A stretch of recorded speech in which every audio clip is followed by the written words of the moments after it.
All right, we're here today to talk about protein powders.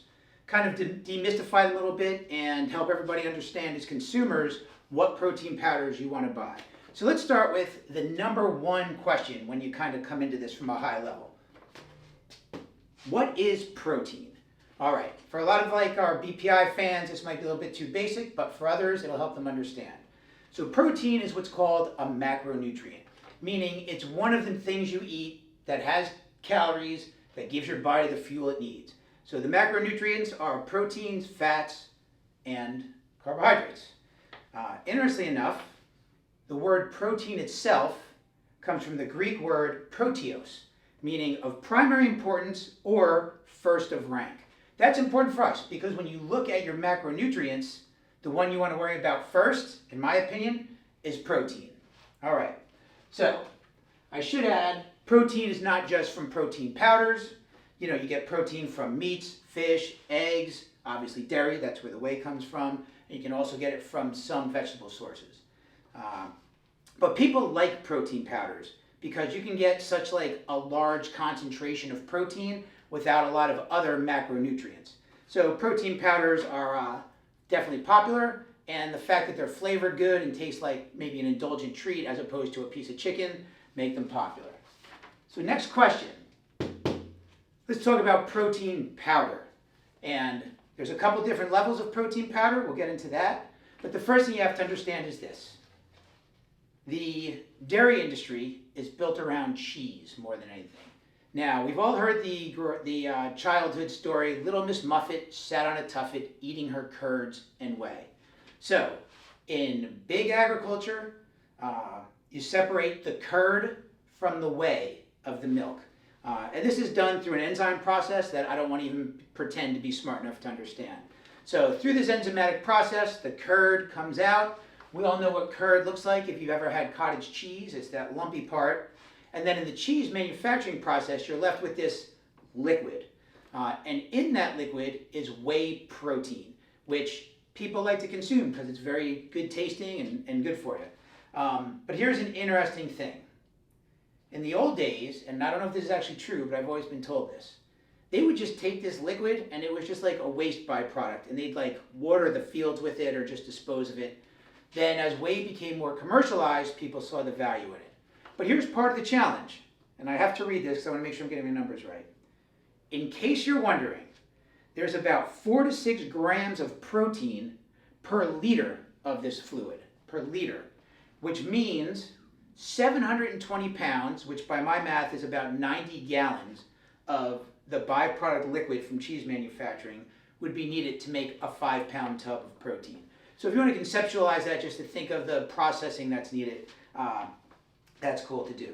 Now speaking of the process, bear in mind, and I want to give my disclaimer here, I am not a food scientist nor am I a raw material manufacturer, and everything I'm saying here is really for entertainment and light educational purposes.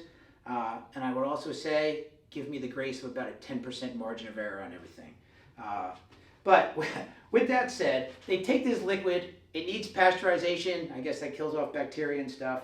Then there's 2 filtration processes that take the liquid and make it into a powder. There's something called membrane filtration and something called ion exchange. And I think there's another 1 or 2 fringe ones. Again, I've never been in a manufacturing business, so I don't want to act like I know more than I do. I'll leave it at that. They take the liquid, they process it, this powder comes out of it. That powder is known as whey protein concentrate, and in the industry refer to it as WPC a lot. And one other note, you might see phrases if you're ever looking on the internet to learn WPC 80, WPC 70. That just means that it's a whey protein concentrate where 80 or 70% of the material is the actual protein. So now we're getting to commercialized protein. So this is great. So unless you're buying a vegan protein, vegetable protein, or a niche protein like a meat or something, chances are the protein powder you buy is whey protein derived from milk. And you'll see different levels in the whey protein game. There's whey protein blends, there's an isolate, we'll talk about that in a minute, there's others. So basic whey protein stops at the level where we are, sends the powder out to be processed, flavored, bottled, and put on your shelf. A basic whey protein, in my opinion, is actually a great source of protein. There's really nothing wrong with whey. It's high quality, and a lot of people actually like it because it's a little thicker, tastes a little bit better, because it still has some of the lactose and fats in it from the milk. So if you're a BPI fan, you're looking at like our, I'm going to use a different color marker, hang on a sec. You're looking at like a Whey HD.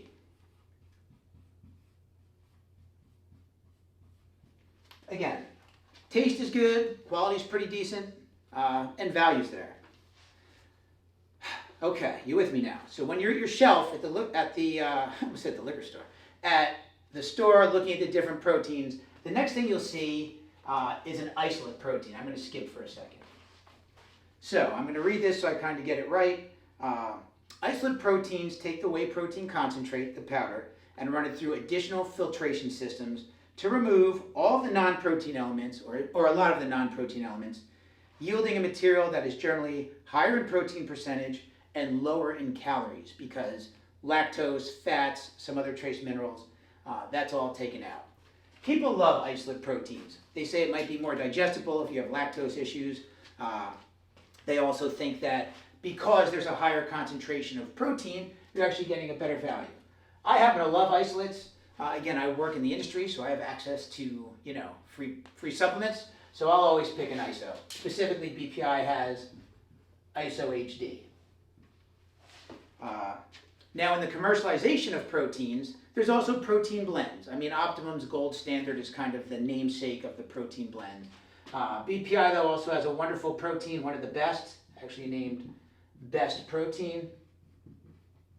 And when you see these protein blends, they're actually great. There's no shenanigans to the blend. Basically, you're just taking a little bit of whey, a little bit of isolate, mixing it together, hoping to just kind of get the best of both worlds. And let me give you a quick analogy of how this is. If you were dropped off in the wilderness and you needed to build yourself some shelter, you could chop down a bunch of trees, put them together, and build yourself a great log cabin and live in this log cabin and be warm and happy. That's like your whey blend. You went out, you harvested some materials, you made them work, boom, you're set up. I didn't know this, but I researched it for this. The year 1870. Dennis, you know what happened in 1870? What happened in 1870, Chris? 2x4s were invented. So, think of a house constructed out of 2x4s as your isolate. So instead of having, a little bit of this, a little bit of that, still some bark on the tree, you got a nice clean house put together real tight, real tight. And I will say this, what I've seen work in the industry in the past several years, consumers have had an upstream migration towards isolate proteins for the better quality, and as the market has gone through highs and lows, maybe the price difference at retail has been more digestible to consumers. So I do see this upstream migration, more people saying I'd rather live in a constructed house than a log cabin. So there you go. Now, as people continue to move upstream, one segment of protein that is really becoming interesting that I'd like to talk about for a moment is a hydrosilate protein. And to put some perspective in it,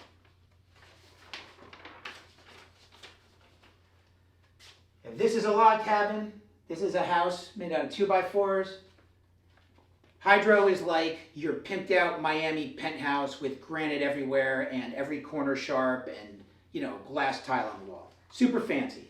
What is hydrolyzed protein? It adds, and pardon me for reading, another level of refinement where some of the amino acid bonds have been broken via a process involving exposure to heat, acids, and or enzymes. And this pre-digestion process yields a more rapidly absorbed and digesting protein than wheys and isolates alone. Personally, let me say it like this. Even though I'm old, even though my beard is gray, when I go to the gym, I just go and I work out as hard as I possibly can. And a lot of haters out there, you might work out harder than me. It's not a competition. I'm just saying I give it my all. And I know when I go home, my muscles are beat up, damaged, and ready for repair. So a guy like me, I would actually really love to use this type of a protein because it's so fast absorbing. And I know that I'm leaving the gym with broken muscles and needs of amino acids, and I can pump this stuff right in there. So I think this hydrosilate space is going to be really interesting. It's going to continue to give consumers an upstream protein option.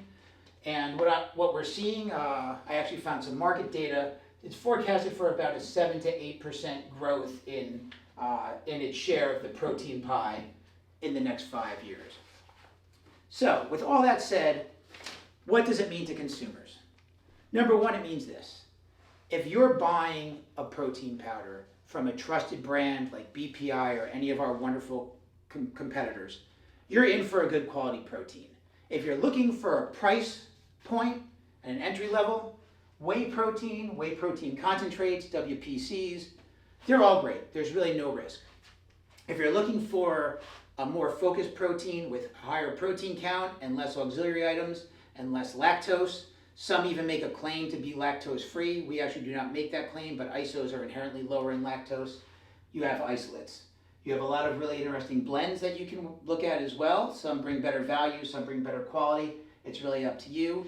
And if you are looking for these superior level proteins, the recent entrance of the hydrolyzed proteins into the market, of which there's several, it's a great option. And I am excited to say, I'm going to give a little sneak peek here. You may even see a Hydro HD from BPI at some point extremely soon. So, with all that said, if you have any questions about protein or you didn't like anything I said, feel free to put in the comments or DM me. Super into the space. I love talking supplements. I love helping anybody I can help. So anything that BPI can do to help you all, count us in. And with that, I got my social media guys in the room. Did I miss anything? Jonah, you're good? I think you did good. Sandra? All set. All right. That's the first time you heard Sandra talk on camera, everybody. All right. Well, thanks, everyone. Appreciate the time.